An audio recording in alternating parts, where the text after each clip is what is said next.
Sa dakbayan sa Mandaue, gingong subli na usab nga nabanhaw kining drug racing o lumba sa mga motorsiklo sa kadalanan sa North Reclamation area. O garon kapangitan og solusyon ang mga problema, nagtigom kaganina ang mga otoridad. Una sa plano mo ang pag-deploy unya og mga pulis sa maong dapit. Kini ang gitutukan ni Nico Sereno. Mihimo og coordination meeting kaganihang buntag ang kadagkuan sa Kapolisan sa Mandaue ug mga opisyales sa team. Giimbitar sab ang mga tagduma sa pipila ka mga establishmento sa North Reclamation area. Tuyo sa tigom ang pagtuki sa giingong miuso pagbalik nga drag race o lumba sa mga motorsiklo sa may reclamation area. Ingon man ang pagsaba-saba paggamit og sound system sa maong kadalanan. Kasabay ko lang ba ya? Ay, pinanasakyanan nag-standby diya. Ang inyong gasolinahan, magbenta ng gasolina, di ba? Kung saan man yung pagbenta ng gasolina, puno man nasasakyanan. Nga nag-standby dito na yung mga patos na yung nag-disco-disco.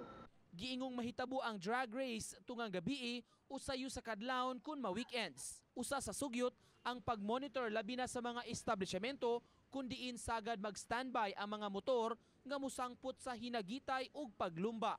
Mag-joint operation ta SWAT, Highway Patrol, LTO ug sa kining sa team ug sa traffic management unit. So ato ginang undangon ang kanang kay reklamo sa mga hospital nga sabak kuno labi na kini mga muffler sa open muffler sa mga motorcycle.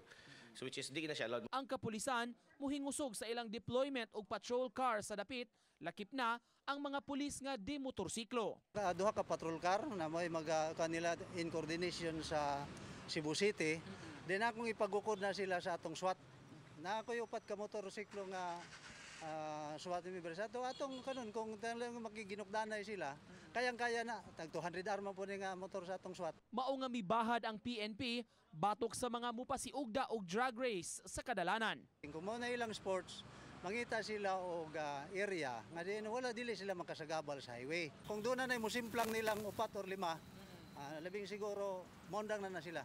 Labi na gyud na totally disabled. Mo na nga ako ra ng warning nila og mahimo undanga. Uban ni Godfrey Relien, Nico Sereno, Balitang Bisdak.